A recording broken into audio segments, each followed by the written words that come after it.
Hey guys, what's up? Brian here with Doug, and we're here to answer a question, or attempt to answer a question, give some guidance on a topic that we get asked quite a bit. It's really, really nice, and boy, wouldn't it be great if you had this 8-man assault team to take and clear a structure, but we all know that if you're at home and you're alone, you live alone, or you are the protector inside of the house, that you're probably gonna have to do the lion's share of work yourself, and that doesn't mean that we just don't do it, and we're neglecting things if we don't address issues and problems with one-man clearance. So there's video that's rolling right now over the top of this dialogue, and you'll see Doug and I working through the challenges of clearing the house by ourselves. So Doug, your personal opinion, big challenges, 1-2 things that are real issues there may not necessarily be a clean or a good answer for as far as clearing this thing all by yourself. Yeah, so a couple things come to mind, and one is this is dangerous in general. If we have a team of 5, 10, 15, 20 guys clearing a structure, structure clearing in general is very, very dangerous. So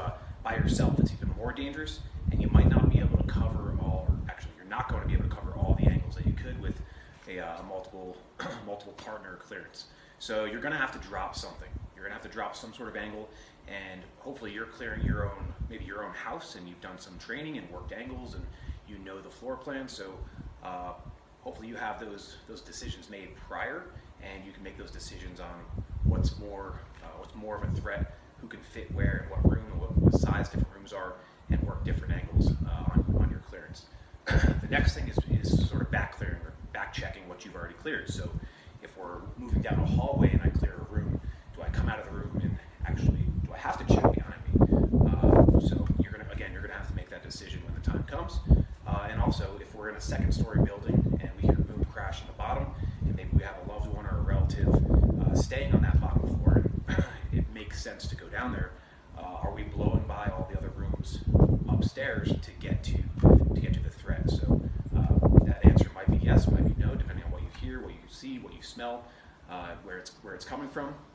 So again, you're going to have to make those decisions, but those are all things I think are very important when clearing by yourself. I agree on every one of those. Prioritization of problems, definitely retaking the hallway, rechecking angles. And my final thing is this, I think overlaps with what Doug is saying, is that we emphasize good fundamentals when I have a team of 4 guys, but they're even more important when I'm solo. So if I screw up, if I make a mistake, if I'm dropping my eyes from my area of observation, if I take my hand off the fire control group of the weapon, and I've got 3 other assaulters with me to pick up the slack because I'm a knucklehead, then okay, it is what it is. If you are alone and you're doing a solo clear, you are butcher, baker, candlestick maker. Everything you do completely relies upon you. So if you're not exercising good fundamentals, if you don't load your weapon correctly, you don't have your thumb on the selector, any one of those things, they matter. One final thing, and that is not to go down the rat hole of muzzle up or muzzle down, but think about the big picture. What suits me better for what I'm doing? Is this more of a shooting problem or potentially more of a striking problem?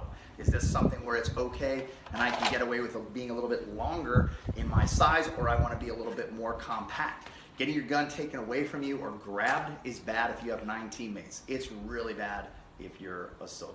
Anything to close with, Doug? Yeah, just one of the principles that we always talk about in structure clearing is, and you can steal this from us, and that's who can hurt us from where and what are we doing about it.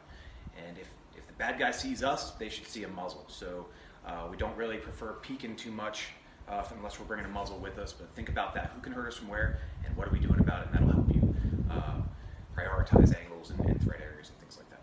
Excellent. You can dodge a wrench, you can dodge a ball. Stay safe.